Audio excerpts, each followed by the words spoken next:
நமச்சிவாய். ஜெய் வர அன்பு பக்தர்களே, 2026 பிறந்துடுச்சு. நிறைய ராசி பலன்கள்லாம் பார்த்துட்டோம். 26 எப்படி இருக்க போது, இந்த சனி பயிற்சி, ராகு கேது பயிற்சி, குரு பயிற்சி 3 கம்பைன் பண்ணி ஒரு ராசி பலனாக பார்த்துட்டோம். இது போக மாதாந்திர ராசி பலன்கள்லாம் பார்த்தோம். அப்போது எல்லா ராசி பலன் பார்த்தாலுமே கூட அதை தாண்டி ஏதோ ஒரு ரகசியம் இருக்குது. நிறைய பேர் சொல்லுவாங்க, எல்லாமே நெருங்கி வருது சார் சாமி, எல்லாமே கைகூடி வருது, ஜெயிக்கிற மாதிரி வருது. பட் ஏதோ ஒரு சின்ன பாயிண்ட், அந்த பாயிண்டில் தான் நம்ம தோற்று போகிறோம். அது கடைசியில் நடக்காமல் போயிடுது, மிக ஏமாற்றத்தை அது கொடுக்குது அப்படின்னு சொல்வதுண்டு. அப்போ இதெல்லாம் இது எதனால் வருது அப்படின்னு பார்த்தீங்கன்னாக்கா, ஏதேனும் ஒரு இறை வழிபாடாக இருக்கலாம். ஒரு கோவிலுக்கு ஒரு குறிப்பிட்ட நட்சத்திரத்தில் அல்லது ஒரு குறிப்பிட்ட திதியில் அல்லது ஒரு குறிப்பிட்ட கரணத்தில் நாமயோகமாக இருக்கலாம். மெயினாக நட்சத்திரங்கள், அதுவும் சாரநாதனை அடிப்படையாக கொண்டு வரக்கூடிய நட்சத்திரங்கள். அப்படி இல்லைன்னா உங்கள் ஜென்ம நட்சத்திரம், அந்த நட்சத்திரத்துக்கு எந்த மாதிரியான கோவிலுக்கு போனால் நீங்கள் ஜெயிக்கலாம். உங்கள் குறிப்பிட்ட நட்சத்திரத்துக்கு எந்த மாதிரியான கோவிலுக்கு போனால் ஜெயிக்கலாம். இது இந்த 26க்கு மட்டும்தான் பொருந்தும், 2026க்கு மட்டும்தான். ஸோ ஒரு அர்ஜென்ட்டாக இருக்கீங்க, எனக்கு இம்மீடியட் ஒரு ரிலீஃப் வேணும், நான் உடனே ஜெயிக்கணும், எனக்கு டைம் இல்லை சார், நான் இம்மீடியட்டாக எனக்கு அடுத்த மாதம் எனக்கு ஹியரிங் வருது, அடுத்த மாதம் நான் இந்த ஜாபை போகுது, அடுத்த மாதம் நான் ஜாபில் ஜாயின் பண்ணி ஆகணும். ஸோ ஒரு அர்ஜென்ட்டில் இருக்கீங்க, நான் பொண்ணுக்கு கல்யாணம் பண்ணி ஆகணும், பையனை படிக்க வச்சே ஆகணும், பசங்களை படிக்க வைக்கணும், கமிட்மெண்ட் இருக்குது. இப்போ ஏதோ ஒரு அர்ஜென்சி, இல்லைன்னா எனக்கு இம்மீடியட் என் மனைவி வந்தே ஆகணும், ஃபேமிலி ஒன்று சேரணும், அல்லது ஹெல்த் இஷ்யூஸ் இருக்குது, ஒரு பிளாக் மேஜிக் இருக்குது, ப்ராப்ளம் தாங்க முடியல, ஏதோ சம்திங் தாங்க. அன்றைக்கெல்லாம் ஒரு அம்மா ஃபோன் பண்ணுறாங்க, சார் நான் ஒரு கோவிலுக்கு போயிருந்தேன், இந்த மாதிரி கோவிலுக்கு போகும்போது அங்கே ஒருத்தர் சொல்கிறாங்க, யாரோ ஒரு சாம்பல் எட்டுன்னு உங்கள் வீட்டில் தளிச்சு விட்டுட்டாங்க, அந்த மாதிரி அந்த துஷ்ட சக்தி மாதிரியான ஒரு சாம்பல் நம்ம வீட்டில் இருக்கான் சார், என்ன பண்ணணும், நாங்கள் என்ன மாதிரியான வழிபாடு செய்யணும்னு கேட்குறாங்க. அப்போது நேரங்காலம் ஒருத்தருக்கு சரியில்லை அப்படின்னாக்கா அவங்களுக்கு எல்லா பயமும் தொற்றிக்கொள்ளும், பார்க்குறதெல்லாம் அவங்களுக்கு பயமாக தான் இருக்கும். இதனால தான் இது நடந்ததோ நம்புகிற மாதிரியே இருக்கும். அப்போ இவ்வளோ கஷ்டங்கள், உடல்நிலை ஆரோக்கியமாக இருக்கலாம், குடும்ப கஷ்டமாக இருக்கலாம், அடுத்தடுத்து பிளாக் ஆகிட்டே வருது, ஒன்று பிளாக் ஆகிட்டே வரும். ஒரு வருமானமாக சில பேர் இன்வெஸ்ட் பண்ணுவாங்க, இன்வெஸ்ட் பண்ணதில் நம்பிக்கையோடு பண்ணுவாங்க, ட்ரேடிங்கில் போடுவாங்க, ஷேர் மார்க்கெட்டில் போடுவாங்க, ஜுவல்லில் போடுவாங்க, கோல்டில் போடுவாங்க, சில்வரில் போடுவாங்க. இவங்க போடுற நேரம் போய் லாக் ஆகிடும், இல்லை ரேட் குறைஞ்சிரும். அப்போ உலகத்துக்கெல்லாம் நேரம் நல்லா இருக்குது, குறிப்பிட்ட நமக்கு மட்டும் ஏன் இந்த கஷ்டம், எனக்கு மட்டும் ஏன் இந்த கஷ்டம்? அப்போ உங்களுக்கு உங்கள் கஷ்டம் நீங்க வேண்டுமா? ஒரு சில ரகசியங்களை சொல்கிறேன்.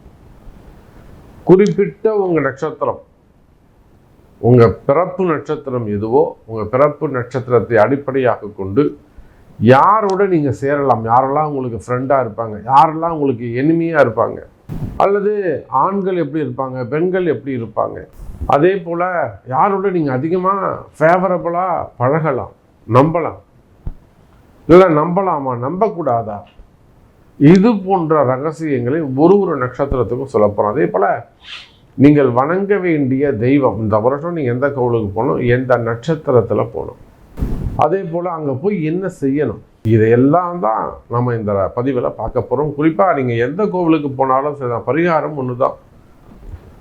எந்த கோவிலுக்கு போனாலும் அந்த முடிஞ்சால் அந்த கோவிலில் சாமிக்கு ஒரு அபிஷேகம் பண்ணுங்க, சகஸ்ரநாம அர்ச்சனைன்னு சொல்லுங்கள். அந்த கோவிலில் சகஸ்ரநாமம் உங்களுக்கு தேவைன்னா நீங்கள் வேர்ல்டு வைடு உலகம் முழுவதும் நீங்கள் எங்கே இருந்தாலும் சரி தான், உங்களுக்கு அந்த அர்ச்சனை அபிஷேகம் நம்ம சார்பில் உங்களுக்கு செய்து தரப்படும். கீழே உள்ள நம்பரை தொடர்பு கொள்ளுங்க. தேவை இருந்தாலும் எங்களுக்கே தெரியும், நாங்களே பார்த்துக்கிறோம்னா தாராளமாக செய்யுங்க. உங்களுக்கு உதவி வேண்டுமெனில் இன்னும் நம்மளுடைய கிளைண்ட்ஸுக்காக, பக்தர்களுக்காக அந்த அபிஷேகம், சகஸ்ரநாமம், அந்த பரிகாரம் செஞ்சு கொடுக்குறோம், ஃபோட்டோவும் உங்களுக்கு அனுப்பி வைக்கிறோம். அப்போது எந்த கோவிலுக்கு போனாலும் பரிகாரம்னு எடுத்துக்கிட்டிங்கன்னா இந்த நட்சத்திர பரிகாரம் இதுதான். எந்த கோவில் உங்களுக்கு விழுதோ அந்த கோவிலுக்கு குறிப்பிட்ட நட்சத்திரத்தில் நீங்கள் போகணும். அங்கே போயிட்டு சாமிக்கு ஒரு அபிஷேகம் பண்ணி 27 தீபம் ஏற்றி, அது எந்த எண்ணெய் அப்படிங்கிறது ஒரு நட்சத்திரத்துக்கு உள்ளே சொல்லுவேன், எந்த 27 தீபம் ஏற்றி ஒரு அபிஷேகம் செய்து சஹஸ்ரநாம அர்ச்சனை செய்து 27 முறை வலம் வந்து நமஸ்கரித்து ஒரு அன்னதானம் பண்ணிட்டு வரணும். இதை செஞ்சீங்கன்னாக்கா மேபி நீங்கள் சொல்லக்கூடிய அந்த 1% தடைகள் விலகலாம். முயற்சி பண்ணி பாருங்கள். உங்கள் நட்சத்திரம் என்னங்கிறத பார்க்கலாம் வாருங்கள். பூர நட்சத்திரத்தை பொறுத்தவரையிலும் சுக்கிரனுடைய ஆதிக்கம் பெற்றது. 2வது நட்சத்திரம், சுக்கிரனுடைய 2வது நட்சத்திரம், காலபுருஷனுக்கு 5வது வீட்டில் வரக்கூடிய நட்சத்திரம். இப்படி நிறைய சிறப்பு உண்டு. பூரத்தில் பிறக்கிறாங்கன்னா ஒரு குழந்தை பூரத்தில் அது பெண் குழந்தையாக இருந்துருச்சுன்னா அது மிகப்பெரிய மகாலட்சுமி யோகம். அந்த வீட்டுக்கு அது ஒரு மகாலட்சுமியின் அடையாளமாக இருக்கும். அதே போல் போகிற இடமும் சிறப்பாக இருக்கும். இந்த பெண் குழந்தை திருமணம் பண்ணிட்டு போகிற வரையிலும் அந்த இடம் ரொம்ப ஏழ்மையாக இருந்தாலுமே கூட இந்த கல்யாணம் பண்ணிட்டு போன உடனே அந்த போகிற இடம், அந்த கணவனுடைய வீடு ரொம்ப ஓஹோன்னு வளர்ந்து வரும். ஒரு மகாலட்சுமி யோகம். குடிசையாக இருந்தாலும் அது கோபுரமாக மாற்றிடுமா அந்த பூர நட்சத்திரம். அதே போல் அதிர்ஷ்டமான நட்சத்திரம் பூரம் நட்சத்திரம். நல்ல யோகத்தை வாரி வழங்கக்கூடிய நட்சத்திரமாக இது அமைகிறது. ஆனாலுமே கூட பாருங்க, இது சிம்மராசியில் வந்து மாட்டிக்குது. சிம்மராசியில் வருகின்ற காரணத்தினால் கோபம் அதிகமானதாக இருக்கும். நெருப்பு குணமுடையவர்களாக இருப்பாங்க. அது சீக்கிரமாக அவங்கள போய் நம்ம யாரும் அட்டாக் பண்ண முடியாது, டச் பண்ண முடியாது.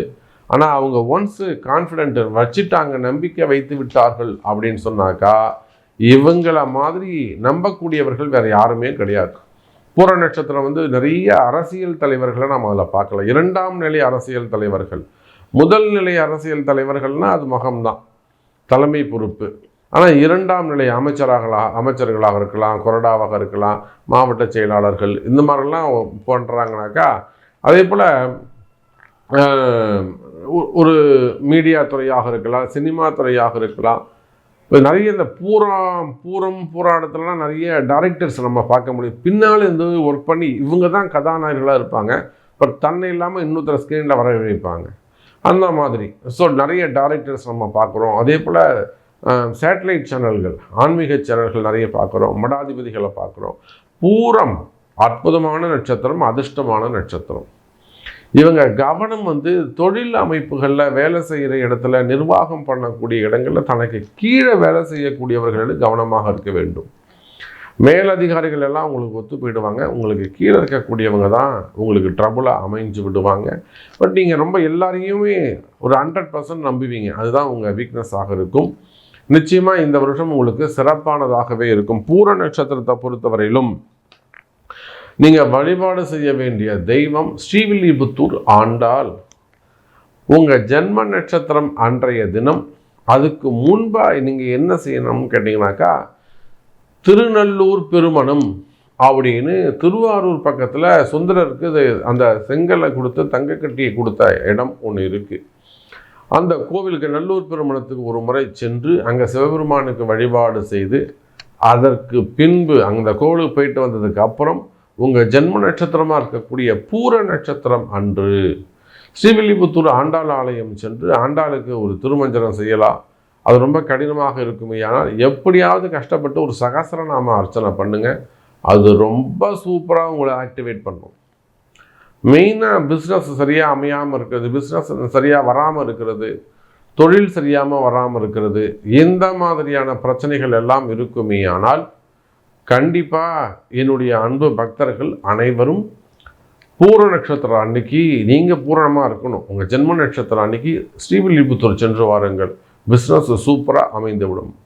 அப்போ அங்கே போய் வழிபாட்டு எண்ணெய் என்னன்னு பார்த்தீங்கன்னாக்கா, நெய் தீபம் ஏற்றுவது ரொம்ப சிறப்பு. அப்படி இல்லைனாக்கா இலுப்ப எண்ணெயில் தீபம் ஏற்றுவது மிக மிக மிக நன்மையை தரக்கூடியதாக இருக்கும்.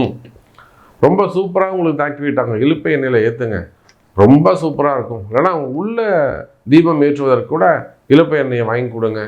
அது நிச்சயமாக உங்களுக்கு மிகப்பெரிய பரிகாரமாக அமைந்து விடும். அப்போ நீங்கள் வந்து நான் வெளியூரில் இருக்கிற சாமியில் வெளிநாடுகளில் இருக்கிறேன், என்னால் அவ்வளோ தூரம் போக முடியாது, ஸோ நான் என்ன செய்யுதுன்னு கேட்டிங்கனாக்கா, உங்களுக்கு என்ன ஏற்பாடுகள் தேவையோ அத்தனை ஏற்பாடுகளையும் நாம் செஞ்சு கொடுக்குறோம். கவலைப்படாதீங்க. உங்களுக்கு என்ன ஹெல்ப் வேணாலும் கேளுங்க, நம்ம அதை செஞ்சு கொடுக்குறோம். ஸோ ஆண்டாள் வழிபாடு பூர நட்சத்திரம் அன்னைக்கு உங்கள் பேர் சொல்லி ஒரு அர்ச்சனை, சகஸ்ரநாம அர்ச்சனை, திருமஞ்சனம், அன்னதானம் இதெல்லாம் கை கொடுக்கக்கூடியதாக இருக்கும். வாழ்த்துக்கள்.